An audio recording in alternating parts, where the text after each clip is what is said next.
Hey guys, welcome back. It's Grimreaper connect you for another video for Raidshadowlegends. Hopefully doing well and hopefully looking after yourself and having a positive start to the week wherever you are in the world. We're back on my account today and we're going to be looking at some faction wars as again. I've slowly and surely been hacking away at my faction wars and I am about 39 stars away now from completing the worst content that Raid have ever released. Doesn't matter what I think about the content though, my job is to bring you content and trying to help you to compete this content as we all want a mythical, even if she is quite diabolical, if we're being honest, from the reviews and everything that we've seen already. So I'm still pushing hard in factions. Well, I wouldn't say hard, but slowly, surely getting there. We had some progress in high elves there as well, which I will probably share later on in the week. With this, surprisingly, Royal Guard becoming up the king here. So I actually cleared the boss like a while ago, and I just worked on some stars today, just to get a bit closer and etc. But we are going to go over the stage today for stage 21. We have no Kaja, we have no Marishka, we have no Taurus. We do have Androck though, which was pretty much the MVP. I was able to beat this before Androck's buff, and I just haven't got around to recording the video. So as usual, we're going to go through the run. We're going to do the breakdown of the run. It is an auto run. It's a preset run as well, which will show the presets in here as well. And then we'll go with the gear and the champions, etc. As well. So let's go into it and get it done. Alright then, so this is the run. I'm not going to show the presets in this. You guys can look at the presets for the auto run and when we play the music. You can see pretty much the team here. Quintus actually was coming in very, very key overall and was a big thing for us. So we're going to go straight into the run and basically play it from there. We make sure that that's muted so there's no music come through. So it's pretty basic, really. We buff up for this. We waste the A3, sorry, the A2 on Raglim here, so we don't actually break the speed tune because if we do the A1, the turn meter boost is random and can go to any allies. And we wanted to go in certain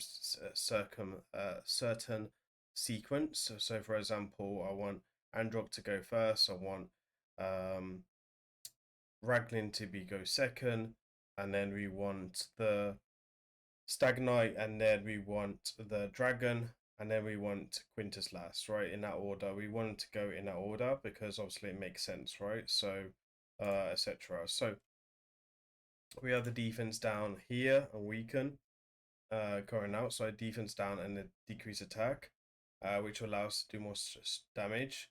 Then obviously we have increased defense up already. Oh, we didn't actually have increased defense up, but we should have had increased defense up because pretty sure Androck had. Or Androck did increase defense. Let me just check there. But anyway, we was able to wipe it. And no, he does increase defense on 81, which is fine. Obviously, it's nice to have increased defense. Dragon does actually put increased defense, but we wanted to CC the waves first. You can see there we took a lot. We've done a lot of damage already because we're a 6-star cushion round, which is really big factor in this. If you don't have a 6-star cushion round, you can use Cat Gaze for extra ignore defense for him. He hits fairly hard if you have one, and then obviously Quintus is going to come in as well. Quintus can do a lot of damage as well. Now Androck's going to be key here because he's going to flip, and Androck needs to land the Enfeeble on the Shadow King, which can weaken it, unfortunately. But you can see here we have the accuracy up ability from Stagmite, which is great. And then he's going to do his shenanigans and basically weak it. That's the only thing that you can do to counter the him landing the truth is, right, is making him weak it or making him locking his abilities with like a Rantu, right? There's not much you can really do, or lock him out, which is like lockout champions, etc. So that's how we pretty much counter him. Then I'm prioritizing killing him, so you can see in the corner it's on auto. We're going to prioritize killing him as much as possible. Status basically was able to just blast through this content, was nothing to really worry about. Then we basically now starting to try to get cooldowns. We want Androck to go back in his second form overall, and Androck does have a key role to play there. So now we're coming in and we want to target the boss because we want to focus on killing the boss and not touching the ads. We want to basically try not to hit the ads as much as possible. So I've turned off the E3, for example, on Quintus for this because we just want to focus on the waves, on the boss, and then we want to CC the ads when we can with our stun, which is going to come in from our man, from the dragon here. Then we're going to basically be able to come in and stun and obviously increase accuracy, etc. is beneficial, but again, we didn't build into this, right? We already had this into our kits. And Quintus is really good here because he'll strip off the critical rate and critical damage off the boss, which basically lowers his damage. And then obviously Stagnite is going to bring decreased attack, decreased speed, which is really useful. And we have obviously reducing the critical damage as well. And we're just able to basically beat away at this boss. We have Quintus coming in a 9-piece Merciless because it is nice for him to cycle through his abilities. Then we also have Brimstone coming in from Raglan as well. Brimstone does require accuracy, so just be careful of that.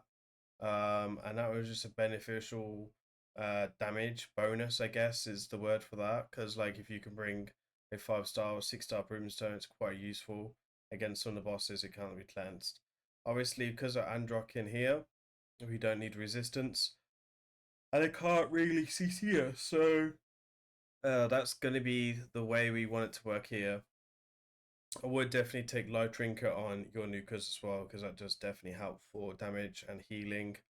And Raglan is just an absolute beast with her buff as well.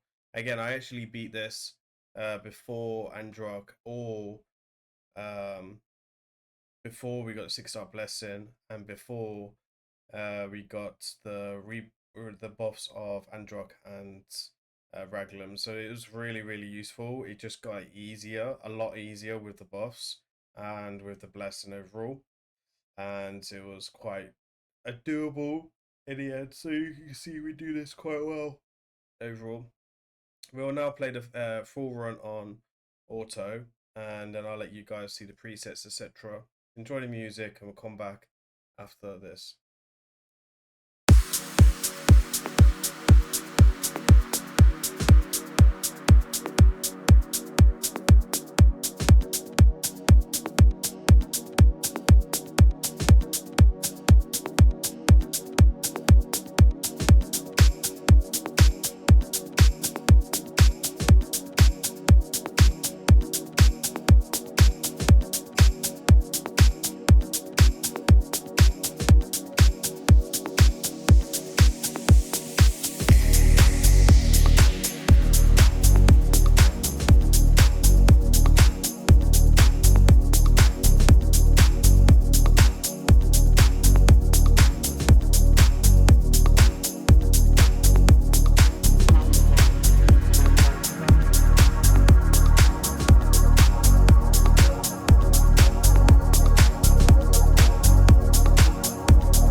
Alright then, so these are the builds. We'll start off with Androck first.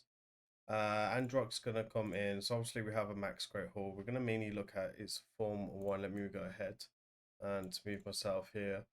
So you can see here it's got a bit of accuracy, a bit of resistance in. Now again, this is, I'll be honest, this is an old build. This was built before his buff. You don't need resistance now. It's still quite useful when you're trying to do the Hegemon waves, because you know his passive allows him to build up resistance, walls, etc. So that's quite useful. But you can just do that on Raglan, right, and it just cleanse the whole team, and then have Androck go second. So that's one thing you can do. Now we do have some accuracy in the build as well, because the accuracy is coming in for the second form against the wave. So against the champion unity. I don't know what's wrong with me today. I don't know what's wrong with me. So yeah, we want him quite fast as well to go past the before the boss, give 10 meter to the whole team, which is quite nice.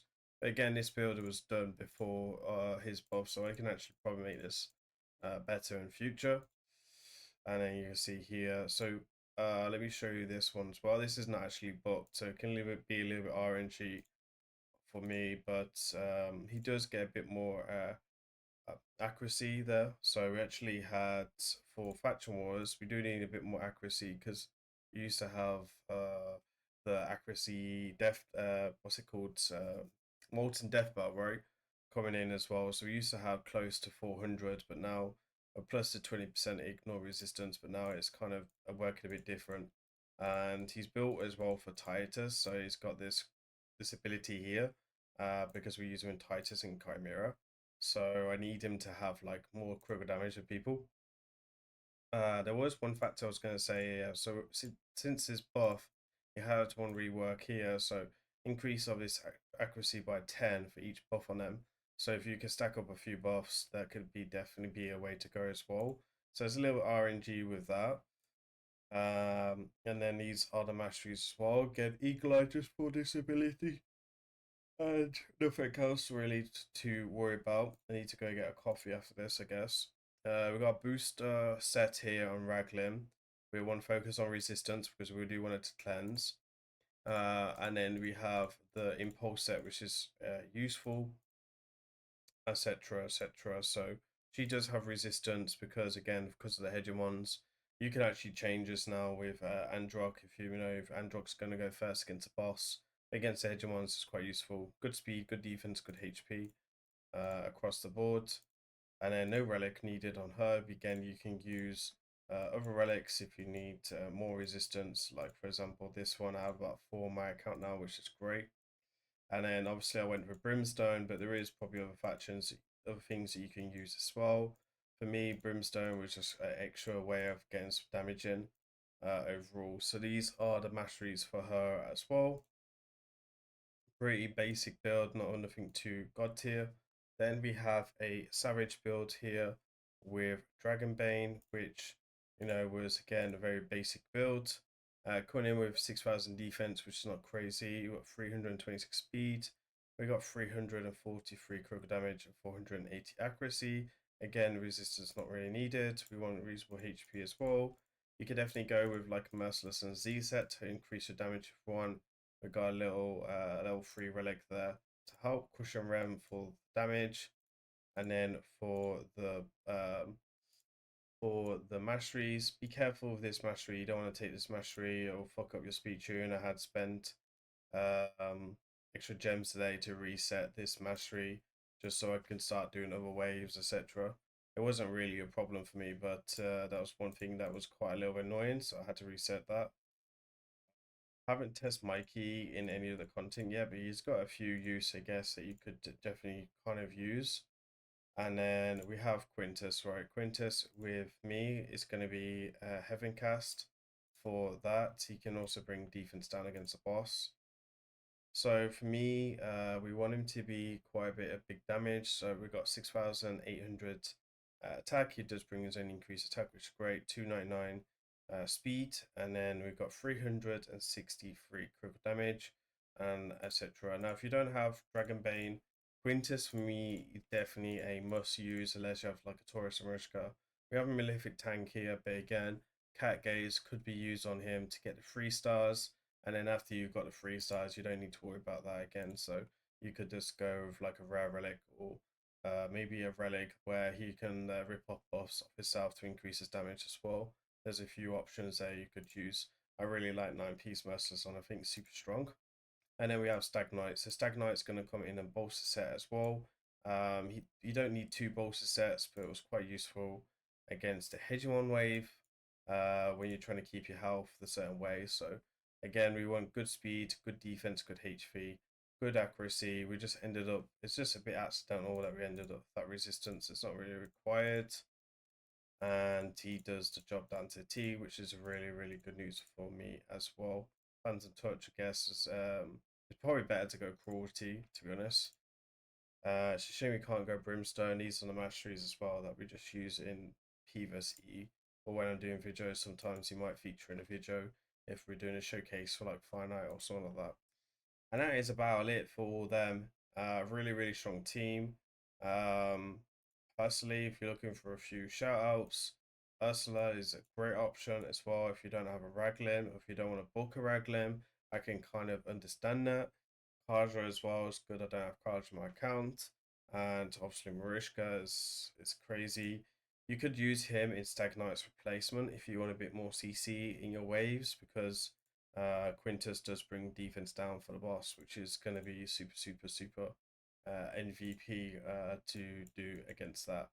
I wish Quintus just had, I was saying this the other day, I was kind of wishing that Quintus just had like a stone skin ability that he doesn't rip off, but he can ignore it with this. And I think it'd actually make him really usable in the arena. It's still very squishy, but for free to play players or low spenders, I might get some use out of him overall. And I guess that's it for today's video, guys. Hopefully you enjoy this. As usual, please remember to like, comment, and subscribe. I've been Grim. I'll see you on the next one. Take care. Peace.